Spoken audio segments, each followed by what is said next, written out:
So welcome to those of you who are here. I know it's after lunch for you, and we'll try to keep you awake and give you some interesting information here. We are all at the Vienna University of Economics and Business, all of the three presenters, and so am I. My name is Marie-Therese Claes. Yeah. So we have three people. The first speaker will be Muller-Camen, who is a professor of human resource management at our university here. He has a reputation as one of the leading academics in this new idea of sustainable HRM and green HRM. He also has research interests in the future of work and organizational democracy. He is associate editor of the German journal Human Resource Management, and of course has published a lot in journals such as the British Journal of Management, International Journal of Human Resource Management, Human Relations. Our second speaker is Jurgen Willems. He is also professor at the VU here. He is actually professor for public management and governance. We're all working in the Department of Management. Jurgen's teaching and research cover a variety of topics, such as, it's all about on citizen state, citizen society interactions. Concrete areas of interest are, for example, changing civic engagement and its new challenges for public policy and management, with an increasing importance of bureaucratic reputations, the influence on citizens and public servants' behaviors, network governance for within sector and cross-sector collaborative ecosystems, and the impact of new technologies on citizen state and citizen society interactions. So that's quite a program. The third speaker is Anett Hermann. She has a PhD in social and economic science. She is associate professor at the Institute for Gender and Diversity, also in this department. She has many years of experience in the professional and academic field with a focus on gender and diversity management careers and teamwork. As a consultant, business coach and trainer in the academic field, her experience is on working with diverse groups, on teamwork, on fostering the career paths of women, as well as on dealing with cross-cultural issues. And her research work has been acknowledged by several awards. And I am the chair, Marie-Therese Claes, and I'm professor of gender and diversity in organizations here at the VU. So let's start with our first speaker, Muller-Camen. He will give us some kind of, I would say, frame in which we are all working, all these presentations take place about the Common Good HRM. What does it mean, and what are the implications? Where does it come from? And then we will have a kind of application in the public sector that Jurgen will give, and Anett will give a case study of a university, actually, of this university. So, Michael, it's up to you. Okay, thank you, Marie-Therese, for the very kind introduction. So my main field of research is sustainable human resource management, and this is, of course, part of the broader field of corporate social responsibility, which is the next slide, which has a 50-year history. So corporate social responsibility is 50 years old, and has a long history. But the problem is we still have a lot of problems and issues in the world. We have got global challenges. And so let us go to the next slide. This is typology. The next slide is the typology of which was developed by two colleagues from Switzerland, Düllig and Muff, and they suggest that there are different degrees of sustainability. The first one, business as usual, is basically not sustainable in terms of social and ecological issues. There the focus is very much on shareholder value. This is what was suggested by Milton Friedman in the 1970s, that the responsibility of business should be to maximize shareholder value. As we all know, this has changed, and today the triple bottom line has become more important. At least organizations have to demonstrate to the outside that they are concerned also with social issues and with environmental issues, and that they help to solve the problems of the world. But these two dimensions are still have got an inside-out perspective, which means that organizations have got a certain business model, and they try to frame it in the discourse of the triple bottom line, try to present themselves to the outside that they not only care about financial, about the shareholders, but also about other stakeholders in the environment. And Düllig and Muff suggests there should be a third stage, which they call Business Sustainability 3.0, where there are organizations which start with a sustainability challenge and the explicit aim to create value for the common good, and there the perspective would be outside in. Now, going to the next slide, I just mentioned to the bottom lines and sustainability 1.0 and 2.0, and this is basically reflected in corporate social responsibility reports. This is the corporate social responsibility report of Citibank, I think 2017, so it's a little bit older, but similar to other corporate social responsibility reports. There you can see the environmental dimension and the social dimension, and organizations try to present themselves as good citizens. If we turn to the next slide, so what we tried to do in a paper which we called Common Good HRM, we classified sustainable human resource management on the basis of the framework which Düllig and Muff originally developed. And there we suggested that there are 4 different types, and the first type and this third type you find in sustainability reports. Green HRM is also part of sustainable HRM, where basically the idea is to bring together the environmental dimension and human resource management, but this you don't find in sustainability reports a lot, because most sustainability reports are written on the basis of the GRI or Global Reporting Initiative framework, and Green HRM is not covered there. Now, getting closer to the theme of the conference, if we go to the next slide, look a little bit more at sustainability reports and what organizations report about, how do they present themselves. I would like to have a quick look at one item which is near to the topic of the conference, which is the right to freedom of association and collective bargaining. So this is a disclosure requirement of GRI. The GRI requires organizations in the sustainability reports to talk about this issue, and more specifically, as you see it at the bottom of this slide, that they should give indications whether there are any risks in their supply chain, for example, in terms of freedom of association or collective bargaining, that employees don't have the rights to do so, and what organizations do about. And because there is this stipulation in some sustainability reports, you find also information about workplace democracy. And the example on the next slide is from an Austrian bank. It's called the Raiffeisen Bank International. This is a sustainability report from 2017. And similar to other Austrian companies and companies from Germany, and you may know that in Austria and Germany we have got co-determination at the workplace level and at the supervisory board level. And this is extensively reported about in sustainability reports. And so this is one example. And for example, it's also stated something which GRI requires, how many employees are covered by collective bargaining agreements. This is 44% on average. And there you have to know that in Austria it's will be 95, 96%, and in Eastern European countries where IB is also operating, it's less.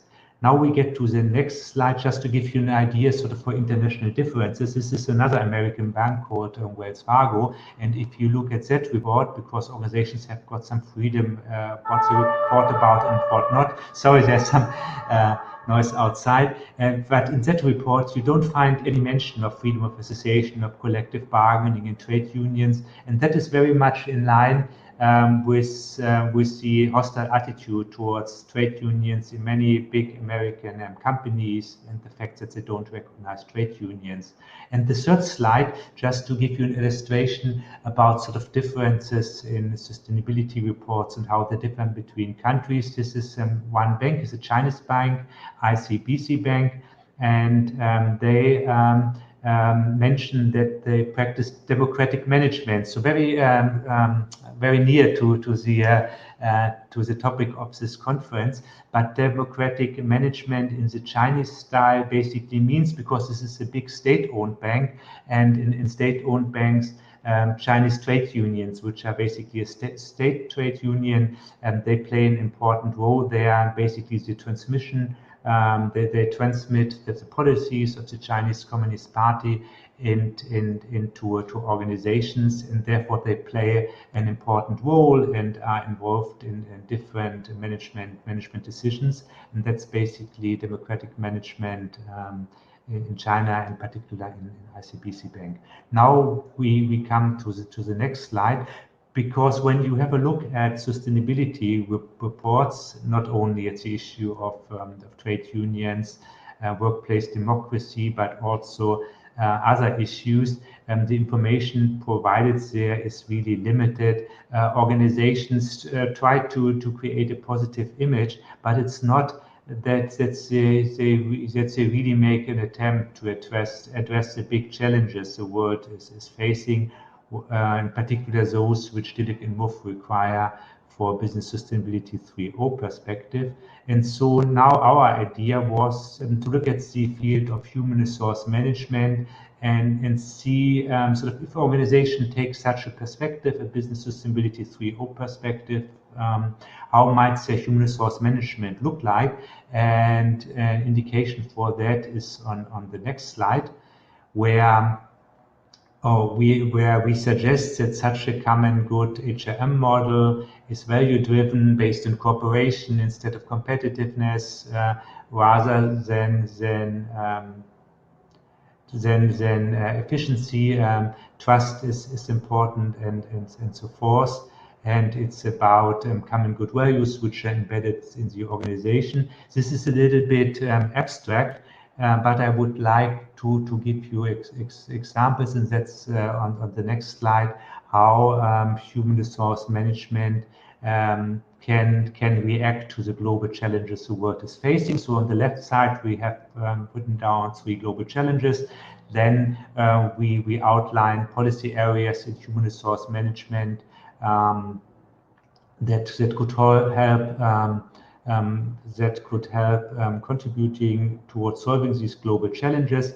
And on the right side, we provide practical examples. Here, because I might just have 1 or 2 minutes left, I just want to point you to the second point, that one of the global challenges, according to our view, is the lack of labor voice, and the fact that we have got democratic structures in many countries around the world, but we don't have democracy at the workplace in many organizations. And we suggest that an example of this common good HRM in this area would be that teams become responsible for recruitment, training, and human remuneration. And in fact, there are organizations which could serve as an example. And in our research, we particularly looked at one organization which is on my final slide, which is called Tele. And this is a company from Vienna. It's a small company. They have got around 100 employees, but it's not a startup, so they have existed for 55 years or so, and they produce relays. And this company made a sort of drastic organizational change in 2013, where they decided that they abolish management. So in 2013, all managers in the organizations lost their position. Instead, they have adopted a holocratic system, a system whereby the organization is managed according to processes. And the heads of each process sit in committee, where basically the main strategic decisions and the main operational decisions are taken.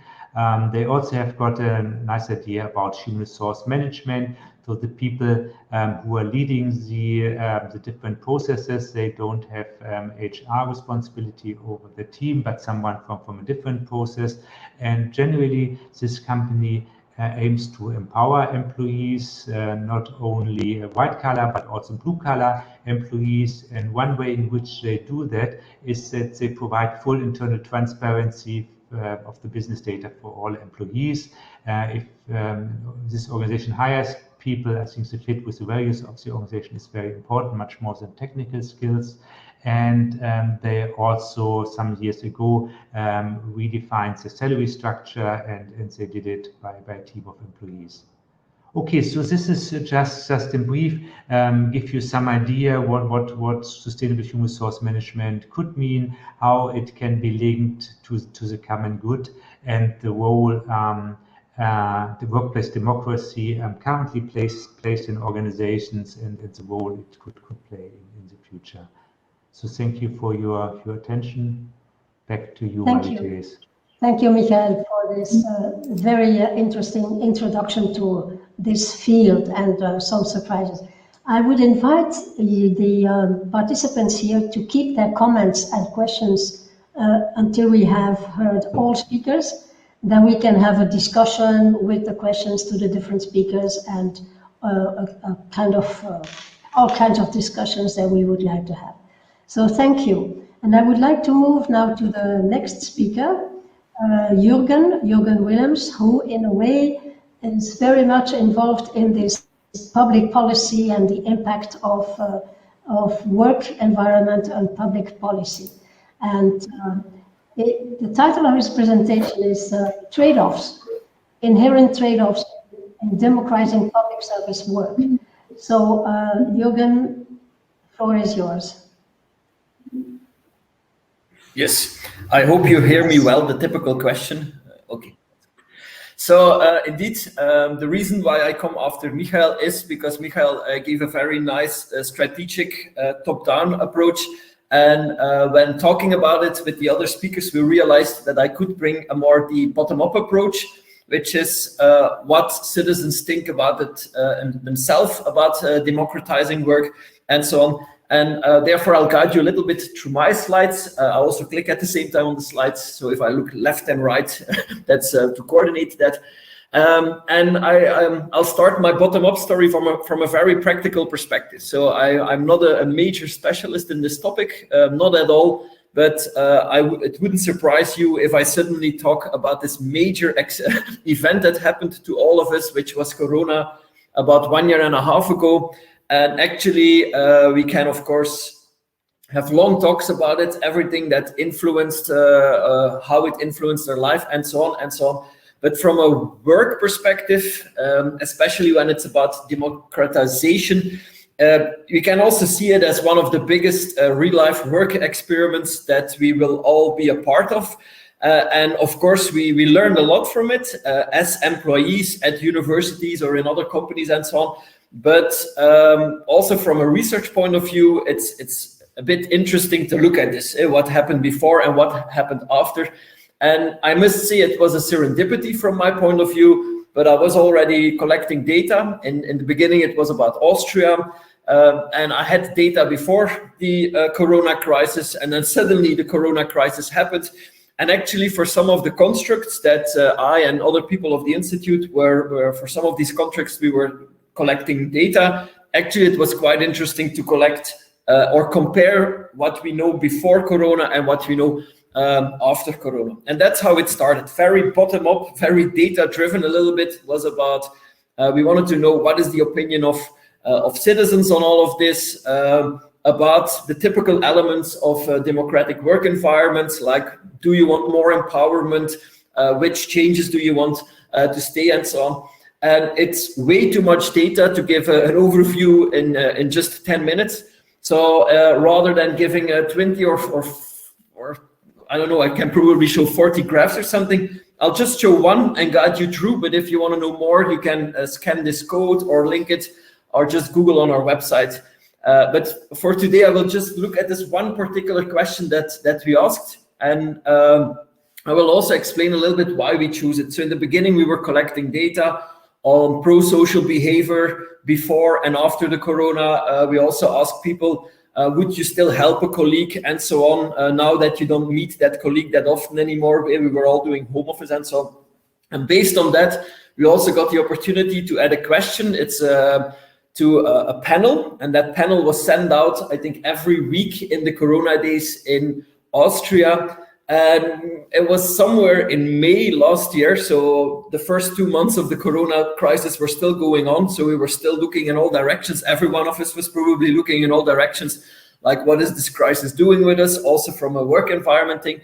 And we had this one question in there where we didn't ask like, what are your problems or what is not going well. We tried to look already a little bit to the future. So about 1 year ago, we looked at the moment that we are now, and we asked people, please tell us what should be in the future after Corona, what should be the changes that should stay. So we wrote a very small paper on it, and we really said it like, never waste a good crisis, which work-related COVID changes should stay. So, and that's a little bit the idea. We asked about 1 year ago people what should stay about now, and now we are 2021, and what should stay. And based on all the interviews we did before and the other questionnaires, we had like these 9 items, and we just asked people's opinion. So no complex latent constructs and so on. We just asked them to what extent are you in favor. 3 is in the middle. You can see it's this big line here in the middle. And everything that is answered on the left is people are in favor of these changes that happened because of Corona. And on the right are the things we are not in favor. And I'll guide you through a little bit because I think it's a very interesting finding, especially in the topic of this conference. So the first slide here, I already gave this example. 8 items are very positive. So we learned from this Corona crisis that there's many opportunities for more democratic work environment, but it might come at a cost. And I will end with this note. So first of all, if you look at the first 2 items, this is already quite interesting. We learned from Corona that we have to work more at home. Maybe that will also happen or continue in the future. But if you then see the 2 strongest items here is we are happy with mobile work, with more flexibility, with more democratic choice in where and how we work. But for most people, it remains very important that we always will be able to keep work and life separated, at least that we have the option.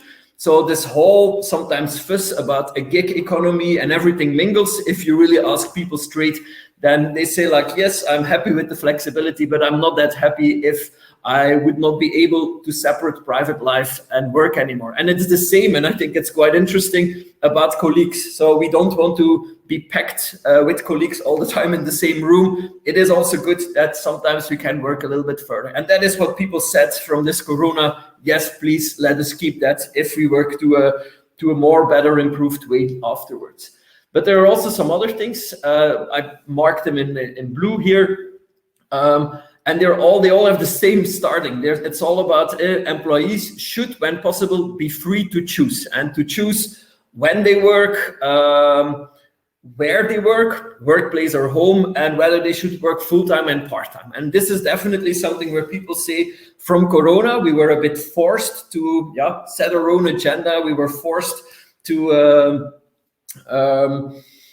be more flexible, especially if you had kids at home. I can testify about that. So it was good that I could choose. And after a few weeks in the Corona crisis, it was very easy, or it was better to say to colleagues, let's just postpone that meeting, give me some freedom there, it fits better, and so on. And that was something that, for example, I enjoyed, this more flexibility in some elements, but I guess this is also something that a representative sample of respondents also has. So this freedom to choose, very core to democratization, is something that people said, yes, we learned that from the Corona crisis and we want to keep it. One before last, other thing is also the way of working. We see that people see, let's say, administrative processes as hampering, like when I'm sick, then I'm sick, just please trust me, don't let me have to have an extra document I have to hand in. The same with business trips and so on. Actually, if I think about it, after a year of Corona, I could do the same work, but I don't always have to travel somewhere. And also, like, technical communications or solutions, we should much more focus on that rather than staying in strict traditions and so on. So also there, a lot of people said, let's be free. So if we sum that up, there is a lot going on. We want to have more choice, as long as it doesn't interfere too much with our personal life. If we can have the choice, now I want to see colleagues and now I don't want to see them. And there should, of course, be also some changes to the way of working. At least that's based on what we say as citizens. But then I think, and this final point remains very interesting. Therefore, and this is not about the employees, this is an item that is about employers. And here we just added this one item: employers should have the possibility to control employees by technical means or mandatory registration, which would be something like, I can check online whether this person is working or not. And of course, a lot of people say, I don't want this, I am against this. And this was also a part of the Corona crisis, where we might have heard stories where a lot of freedom was there, but especially managers suddenly felt very, how should I say, very unactionable. They didn't have the right actions anymore available to really steer and sometimes even control their colleagues. And that is, of course, a big trade-off going on, because of course it's nice to have much more flexibility, to have more freedom, to be able to choose when I work, where I work, and so on. But then, of course, the question comes, what about control? And that is something we saw in quite some other data collections, that most employees saw good elements from the Corona crisis and the new ways of working, but we saw a lot of managers and middle-level managers also saying, like, okay, but what is my function now? How should I be able to achieve this all, give all these freedoms, and so on and so on. But if I don't have the minimal level of just some basic control, which is very inherent to any kind of organization, then it becomes very, very difficult. And we saw, for example, that when we measured or we had questions on stress and positiveness view on the future, mainly people who were in charge of others had main problems there. And I think it's a trade-off. So, and that is where I want to finish my presentation today, is we can, of course, try to have more freedom and think about it. But if we just think about the very basic elements of how organizations work, there's always going to be some need for control. Whether people do their job right, but also control it to make sure that the different people working together, that we are not working in overlap or not integrated well with each other. And that is something that I think in this whole, what we learned from Corona might become even the bigger challenges. So we can think about the positive elements, but we have to keep in the back of our head, how are we going to work with control so that there is indeed more freedom and more liberty and so on and so on. But how can we make sure that there are still some acceptable ways of control? And another final point, I think also based on extra data collections and interviews we did, is this, some jobs are just more able, or for some job, this trade-off is just stronger.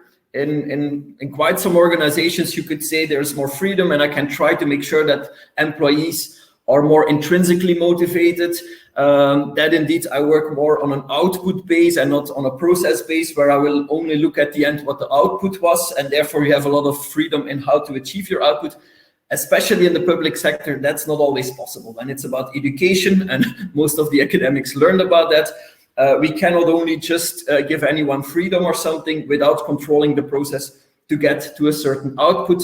Healthcare, the same, security. So in a lot of public service organizations, it's not always that easy to work with this trade-off. Just the way how they are organized makes it very difficult to move away from that control principle. And I think also there is quite some literature on the dangers of a gig economy. People say, like, if I can just have smaller tasks and have freedom and manage my own agenda, if we would move too far there, and there is quite some literature on that, we also see that people have stress for not having long-term security, and so on and so on. So that is what I try to do with this presentation, not an overall overview, just some kind of trade-off that we found in the data if we look at what people want in their future jobs. And we think this issue, we can only achieve more of this freedom and this democratic nature of organizations if we also have a solution to keep control in some way that it is very manageable. So that was my presentation, and I now hand over the word back to Marie-Therese. Thank you very much, Jurgen. That was very interesting, I think, to see that, of course, all the things that Michael announced actually in this democratization of work are possible, are wanted, are desired by people. But of course, there is this, as you said, the trade-off of what's the role of the management in that case, and how do you control, and what are the risks, etc. And our third presenter, Anett, will go deeper into this, actually, into this whole problem of what I would call the darker side of this democratization and online working and mobile working, etc. What are the limits, and what happens? And we have here a case, the case of mobile working in an academic organization in a university, and what it means actually, how it then works for people. So Anett, the floor is yours. So, and I hope you can hear me. So we can barely hear you. You have to give us more volume if possible. you can hear me. Is this? You can. It's very low. Low. More volume. Oh, maybe. So you can hear me now a little bit better. It's a little bit better. Yes. Okay. Okay. So better. Better. So sorry. And so hello from me. So I'm Anett from the same university like Jurgen and Michael, and I work at the. Anett, can you give us more volume still? So can you try? You can not hear me? I can, but it's very low. Oh, I have no idea what can I do. Maybe closer to the microphone. Closer. Is it so better for you, or not so? Not so good? What do you think, Jurgen, Michael? Can you hear well enough? I think it's okay. If it's really a problem, Anett, you could also just run to the office of Marie-Therese and present from her computer. That's also possible. Right. Yes, I changed the computer. Come here. Yes. Okay. Good idea.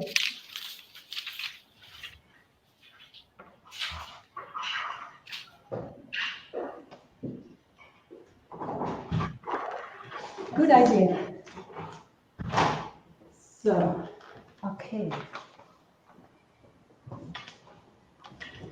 So sorry from me from the problems with the computer, and so now I'm start with our cases.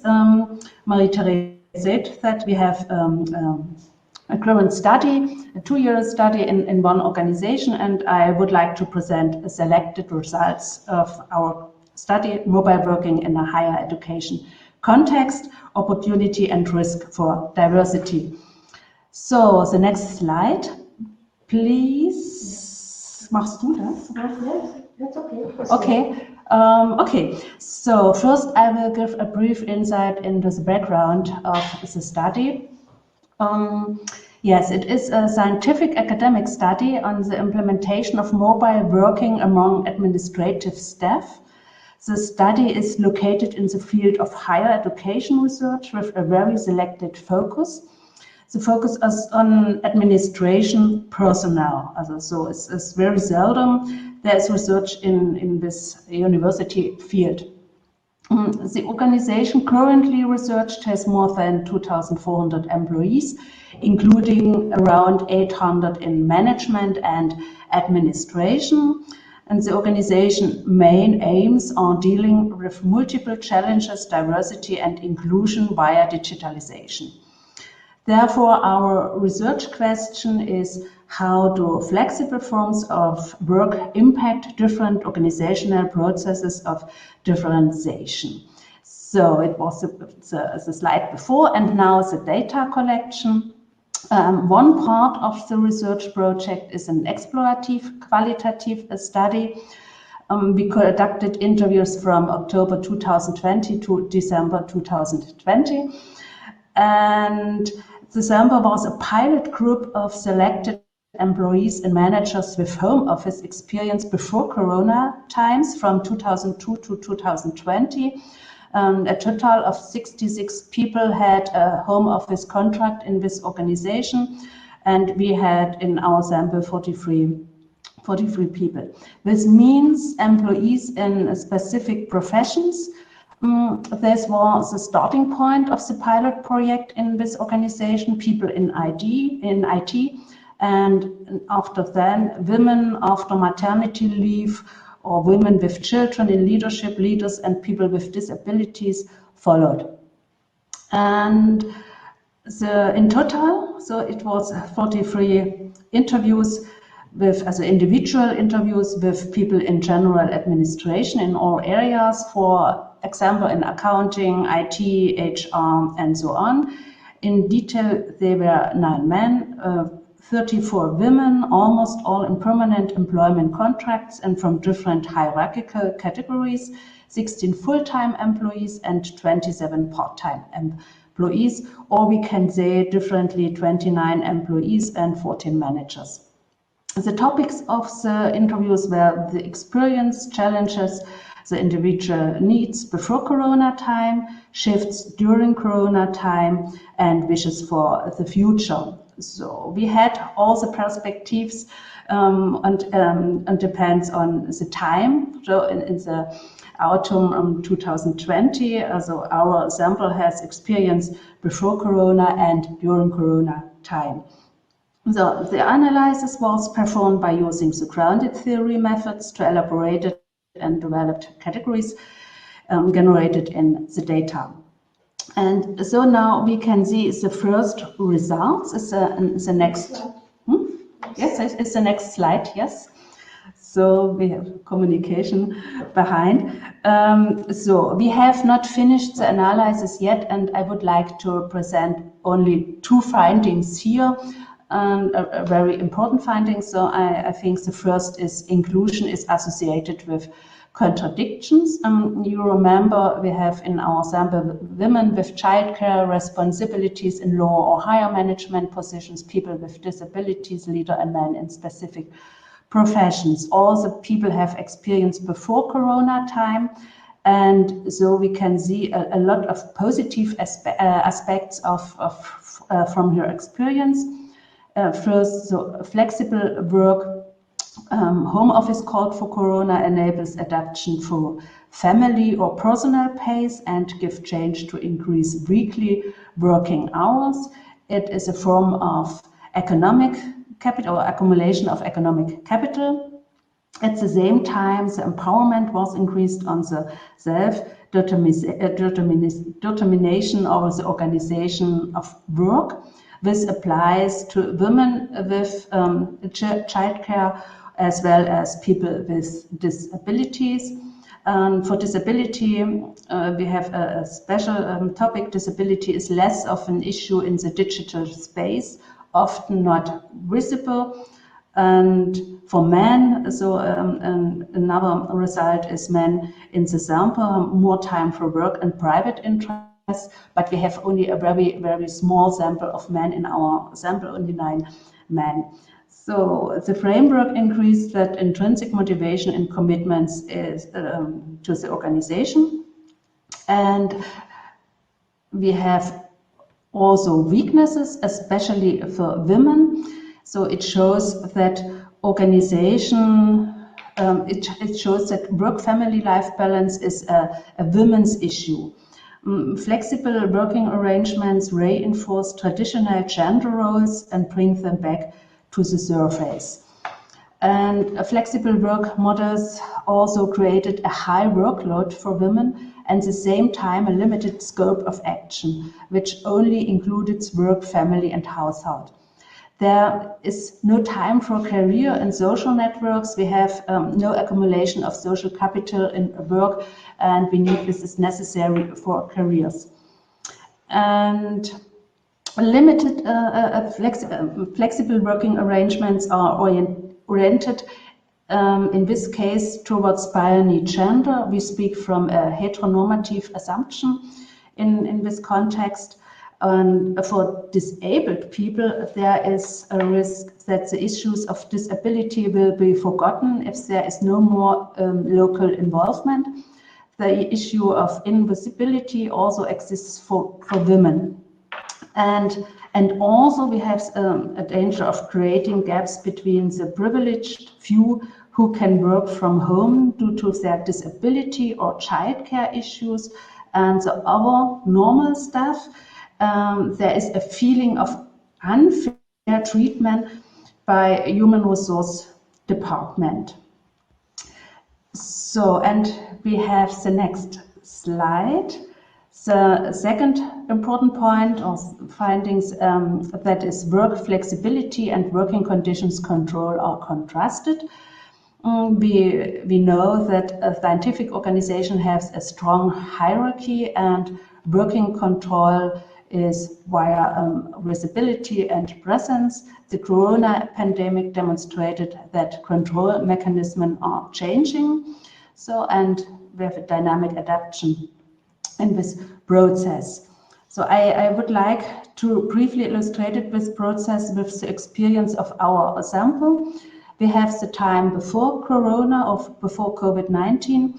The regulation was very flexible for selected employees in coordination with the managers, also very informal. The employees say they were healthier, happier, more satisfied, more motivated. And there was no digital control and free time of self-organization. During the COVID-19, there was a complete elimination of boundaries and different ways of dealing with the new working conditions. The situation was not a problem for employees with home working experience. They were considered as experts in the teams, but many employees, the colleague in the team would also like to use telework or mobile working in the future according to the statement of the interviewed persons. And the next slide, please. And now the situation, we have, but the situation and in December 2020 was the end of our interviews. And the situation was not changed, as the organizational culture was not changed. We have the same topics, a strong hierarchy, and work control is done through visibility, presence, time trackings, via digital tools, and the pressure on employees is growing, constant availability is expected. So, nevertheless, there is positive aspects in these situations. Formal agreement for all people in administration with reasons for home working is now in situation. We have an open information system and open communication about this. In this last time, the labor law changed and the policy and company agreement is changed, and now we have two models for mobile working or teleworking. The first model is a fixed model, 2 days a week for full-time employees is possible, and the second model is very flexible. We have 8 days a month for full-time full-time employees. We have a clear framework, depends on the legal background. And another positive aspect is the elimination of travel time. So in this situation, we have weaknesses. So where there's still a clear categorization. The agreement is for all persons, family with children under 14 years of age, care of family members, return to work after a longer period of illnesses, managers and other people, for example, disability people. Definitely not for trainees and scientific staff. Both models shows less flexibility. There are very strict insurance issues to consider, and where there is a strong control on enrollment and specification of the time. It is a digital control of a new media digitalization. So, and some women in our sample report that they have reduced working hours again or are considering this. And so now we can reflect it, some reflection of this. The next slide, please. Thank you. So we have a lot of discussion in this point, but here only a few results. First is the results are consistent with known studies in teleworking and gender studies. Women use flexible working models for family and household, men for career and leisure. And second, we have a different evaluation and recognition of teleworking according to profession, hierarchy and gender. For career in IT or leadership, it is not disadvantage. For women with children experience stereotyping and career disadvantage. And third, inclusion is a main point, requires flexibility and trust, control over content, not presence. But in the same time, we have the question, how can work be made visible? So it's a big question for the people in the sample. And also inclusion is only possible through the respect of diversity of all employees. Categorization means exclusion. And as a result, or in the end, we can say flexible work and sustainable working models, including diversity management in higher education or in administration, needs a culture change, which is the basis for current competitive challenges, so that the organization can present itself as an attractive employer for highly qualified employees, and at the same time fulfill the social mission of inclusion. So that is only a very few focus on our study, and thank you very much. And now I changed the But stay here. computer. Stay here for questions. Yes, Okay. Stay here. Stay here. Sit here. Okay. Yeah.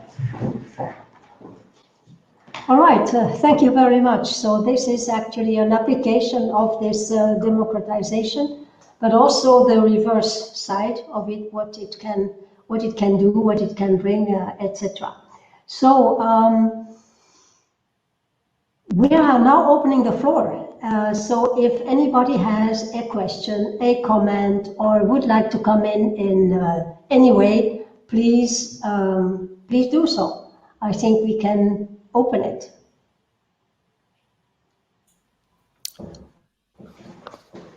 Did you see the question Jonathan posted on the platform?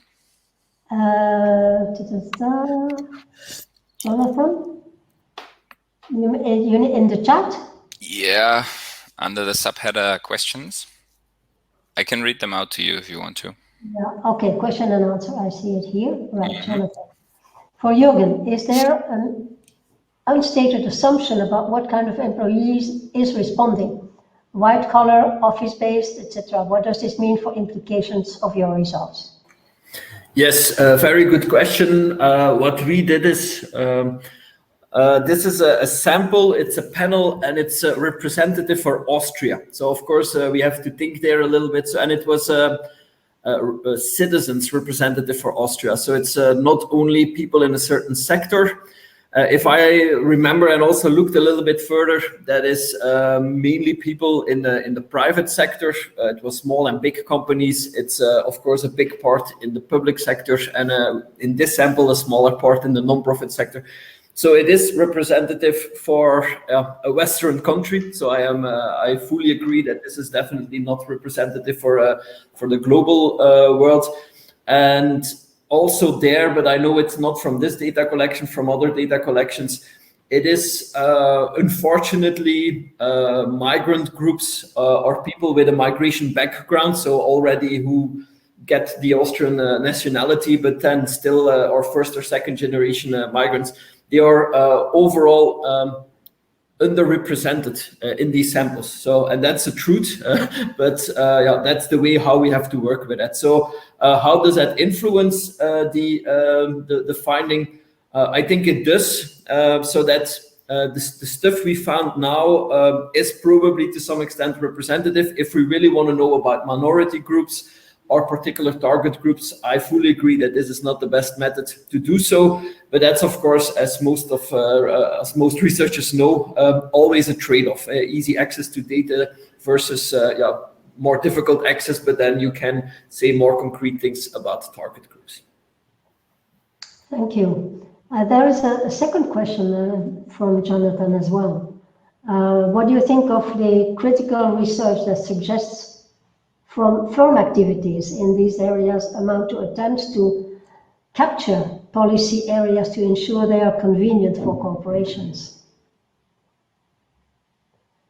So the critical research suggests that the activities of the firms in these areas are actually attempts to capture policy areas. Yeah. So if it is about strategies now applied by organizations to work with this, I can say that based on these data very, as I said, very bottom up. We just ask opinions from citizens, but of course, in the meantime, we presented it on different fora. So we presented it to semi-political groups, not the direct decision makers, but lobby groups, but also to CEOs of big organizations. And but this is more a personal opinion, we observe, I guess, the whole spectrum, where we really see people identifying the value of this from a perspective like, yes, if I apply this, or yes, if we apply this, this can be really good for our organization, for our employees. We will still reach the goals of our organization, but in a more democratic way, and so on and so on.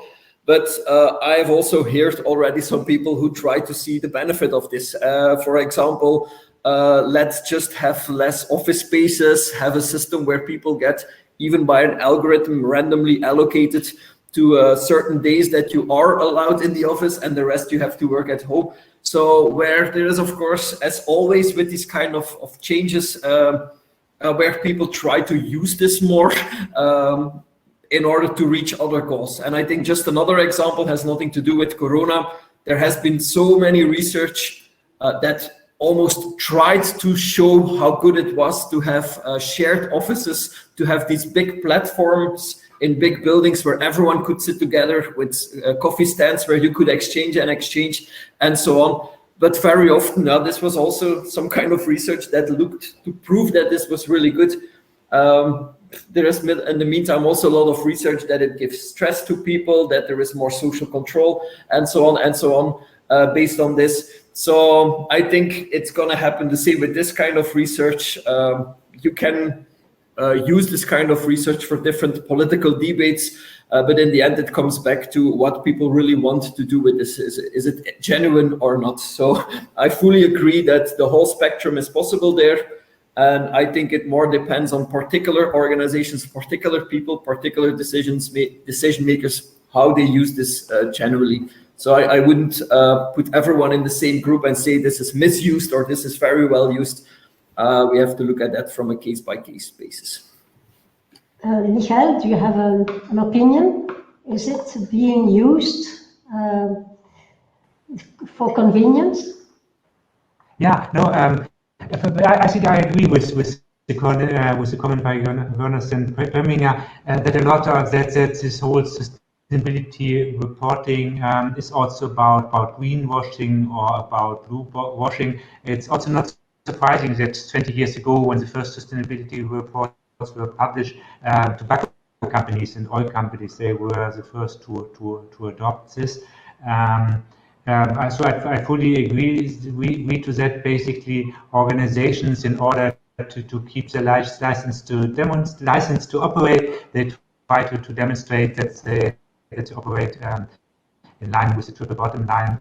But if you look behind the scene, you will see the extent of which is not going very far. And but for me, it's sort of quite promising that a new type of organization is developing. Quite often, this is also part of movements like in the ethic conscious capitalism and the benefit corporation movement, or in Austria and Spanish-speaking countries, the economy of the common good, where there are sort of different organizations who are, in most cases, not very big organizations, who are not listed on the stock exchange and who want to do things differently and want to solve the problems of the world.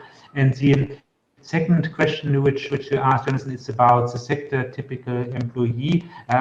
In some ways, you're right. So, for example, in this tele company, all employees were invited to participate in the democratic process, but there were some limits for production workers, which often had a migration background. The German wasn't very good. They haven't had the technical skills to analyze business data. As a result, they really didn't participate in the democratic structures. There was also another company in Austria which introduced holacracy. It's a big organization with 1,000 employees, but they only it's an electronics company. They only applied it for white-collar workers and engineers, but not for blue-collar workers. But on the other hand, you have a company like Morningstar, which is one example for democratic organization, and there, according to my knowledge, democratic management applies to all employees.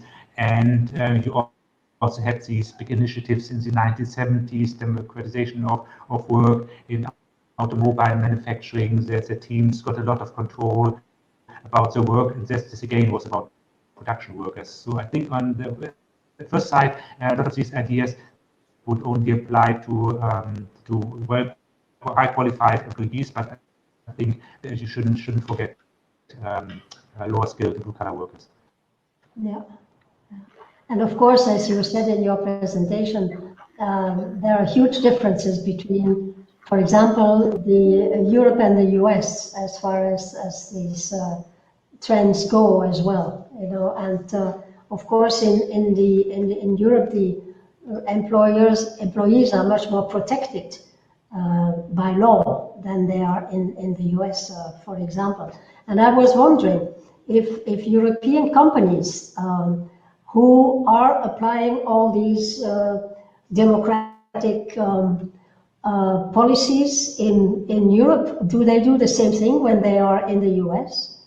Do they apply the same advantages, and or do they just play the game? In the US, we don't need to do that.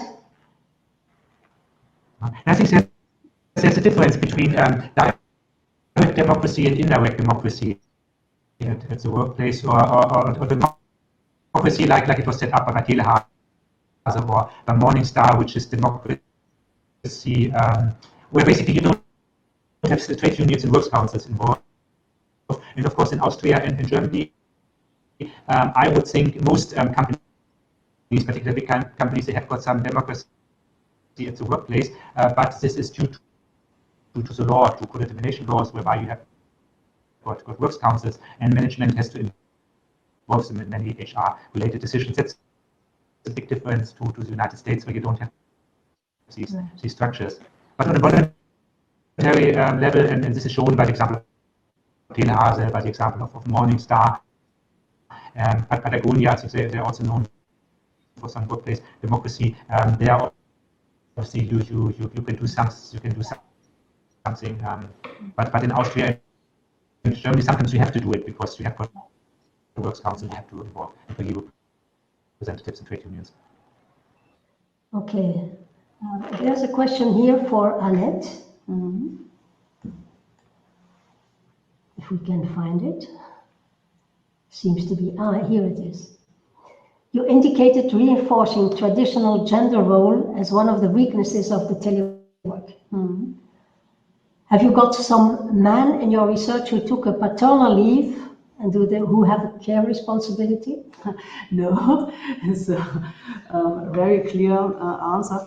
It depends on our sample. It's only a pilot project for very selected people, and we have a lot of women with children in this sample, and the reason for home office was only for men. We have only 9 men in this sample, and a family for not for IT people. IT has a specific situation, but for the other men it was a reason for home office. But in the interviews it was never a topic as a maternity or family or all this things. Or childcare. Yes. Yeah.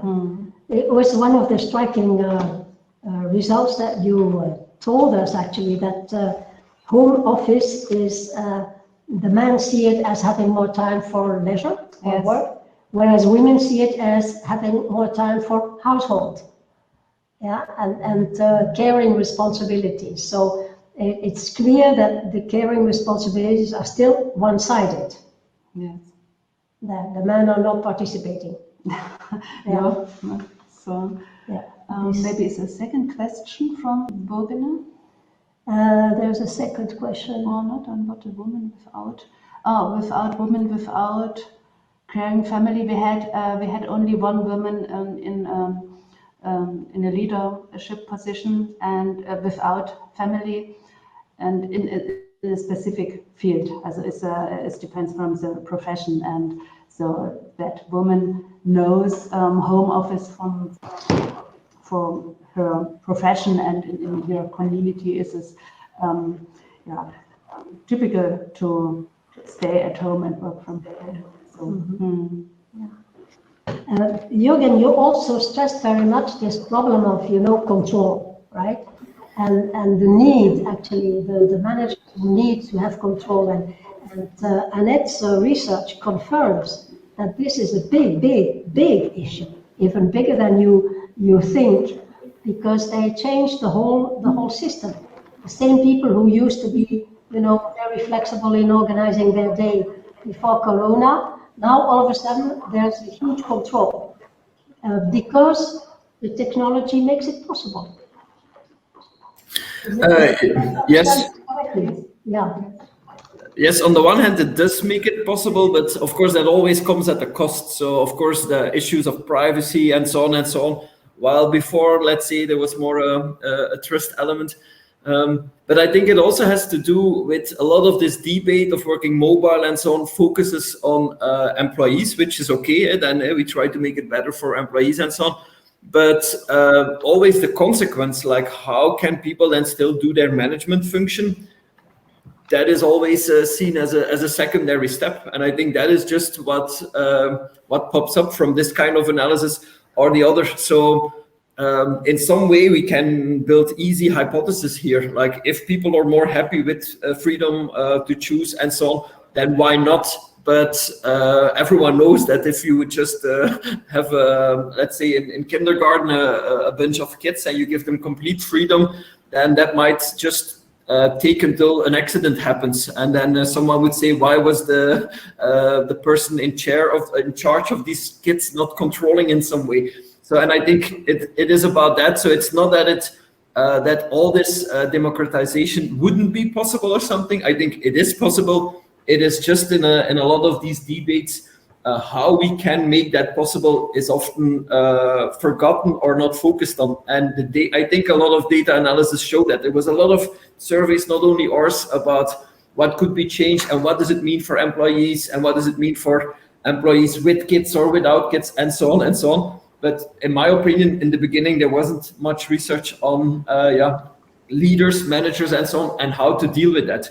And in the beginning, it was only the technology that was suggested as a solution, but I think there should be more. I think there should be indeed structures, different ways of working, different ways of of having this kind of control, maybe not only control like our people in the office, which was before, and a lot of these measures were like that. It's more about control for output and control of outcomes and so on.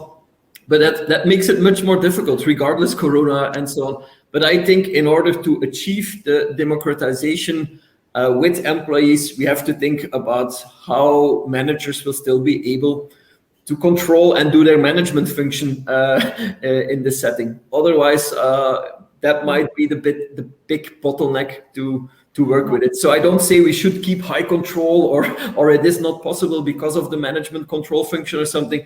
I think that is the bottleneck that from a practical point of view or a research point of view, we have to further analyze. Yeah, it's interesting to see though that in Anett's research, it's the same people, the same sample before and during Corona, who were very free to organize their day before, and now all of a sudden there seems to be more control, and they have the same managers. So the managers were very happy with giving them the freedom to organize their day, but now all of a sudden they have, because technically it is possible that you have Teams and you have to open your computer the whole day and you have to show your face, you have to be there all the time. That control all of a sudden, that need to control came back, and the control, if I understand it well, goes also exists between employees who are online, and in a way that they say that now because it's Teams and it's open all the time, you can see that other people are working, so you feel guilty if you are not at that moment in front of your computer. So it's quite complicated actually, that this role of the manager here in this case, and of course this is what Michael showed in his example as well. You know, the workers decided on the payment and on this and on that. What's the role of the manager? What is that, a changing role, or is it disappearing, or so don't we, what's happening here? Michael, any idea?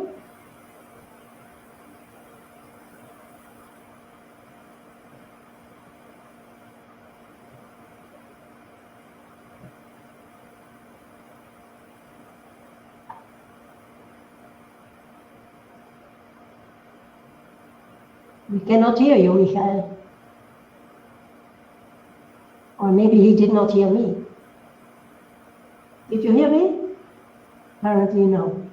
Yes, he wrote me an email that he's having difficulties. Maybe. He's having difficulties, yeah. I think the connection was not very good at the certain point. I did not hear very well. So I will appeal to all the people there in the room, in this in this virtual room, if there's any question or any remark about any of the presentations still. Can you hear me? Yes. Sorry, I can't turn on my video. I don't know what happened. But if the audio is just clear. We cannot hear you very well, so. Oh, that's Jurgen talking, right? Yeah, it's me just. Yeah. Do you like well or? Maybe it's better to write it in the question and answer section. Okay, okay. Yeah. So, hello. Yes. Have you had a question, because I couldn't hear you at my. Okay. Shall I repeat the question then for you? Yeah. So my question was actually that from what we've heard from Jurgen and from Anett is actually that you said that the role of the managers in a way disappeared because the employees were deciding even on salary and things like that. Yeah. And we have this question here in Anett's study very clearly that the managers have taken control again Okay. In a way, before the corona, they left their employees, they trusted them to work and organize their work as they liked, and now all of a sudden they have restricted that freedom, not because they're the same managers with the same people, but the technology makes it possible. The technology makes it possible that you can see every person online all the time, which means they can see from each other who is there and who is not there. And you cannot just, go away for 1 hour and then come back. No, because, you will be absent. And so this control, and I was wondering what finally the role of the managers are the managers losing control and then trying to grab it back in a certain way, because the trend is this democratization, as you described it, where the workers make a lot of decisions. But what's the role of the managers, and how are they going to react, and is there still room for them? Okay. No, I haven't researched it, so I don't have a view on that. So sorry, it's not what I looked at, but maybe it's quite interesting in this Telehase company. I think they reduced their democratic structures a little bit because they thought in terms of Corona we have to take quick decisions and we can't leave it to democratic processes. So that's probably in line with what you suggested. Right. That's it. That's reduced democracy as a result of the crisis. In this project, in this company that you studied, right? Yes, that's right. You still have managers. Yeah, no, that's right. They took out all managers, but they now have inserted a sort of again a board with 2 people that they had, and other employees have much less influence than they had in the past. So that has changed recently during the crisis. So the role is changing in a way of those people. Yeah, it's more like working together. And coming back to this, to Jurgen, the last point, where that was not accepted. It was exactly this control, right? People didn't want the control, and that actually seems to be coming back. More control with the corona. Is that because all of a sudden everybody is online and so the control is more difficult?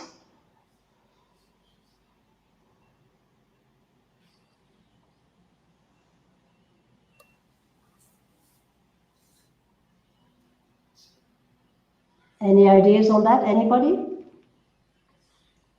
Anett? I find it's a question of organizational culture. If you how works the organization culture on the managers and so, and I think it's a lot of questions about law and so on, and yes, you must, as I said, you must change the culture more to the focus of content, not so the presence and visibility, and maybe in the next step in our research we have a little bit more in this topics. Yes, it's interesting. I think it's not thinking so about this topic.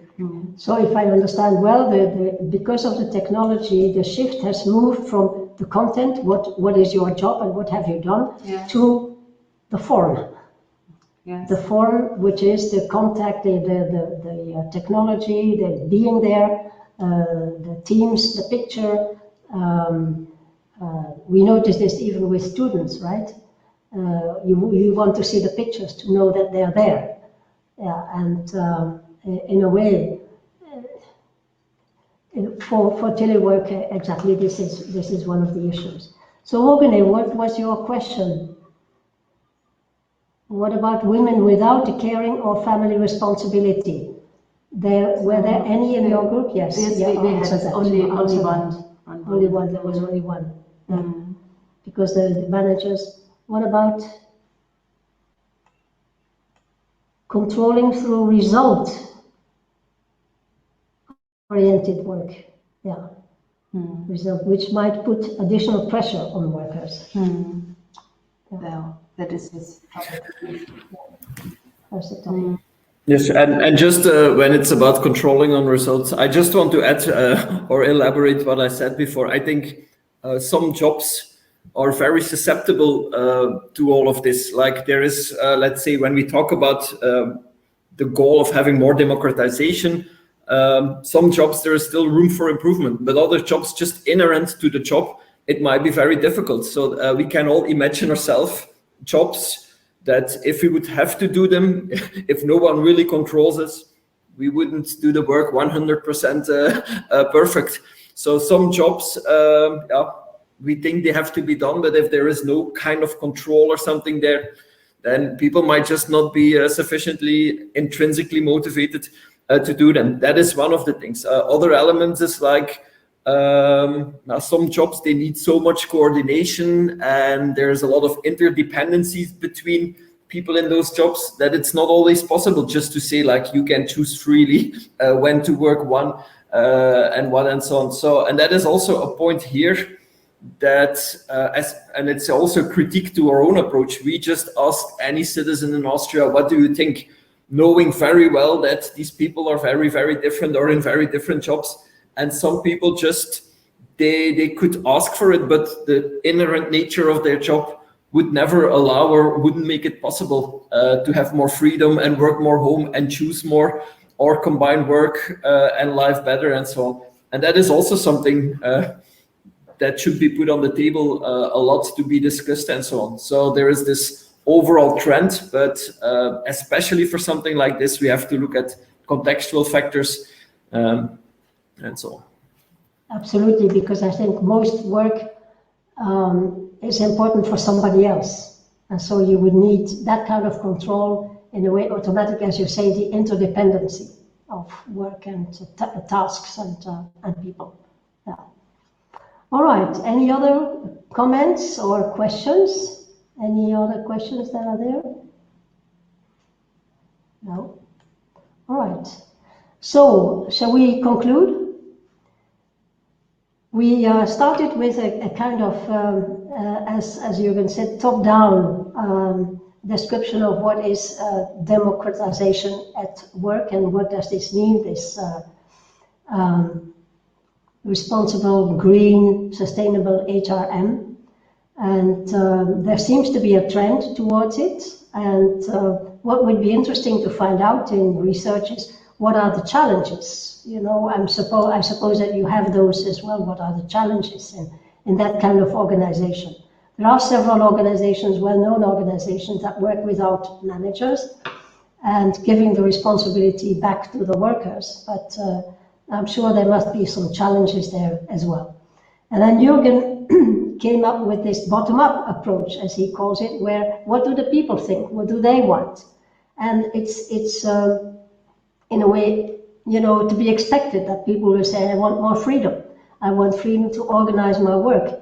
Work in the past was always, you started something and you finished it, and it was your responsibility, right? It is with this mass production that has been taken away from the workers. The responsibility of the work has been given to the managers. This is how we do it, and this is how you are going to do it. And so you can see that this claim for independence in I know how to do my work and I know how to do it best is still there, actually. It's still very much alive, and you can really see it.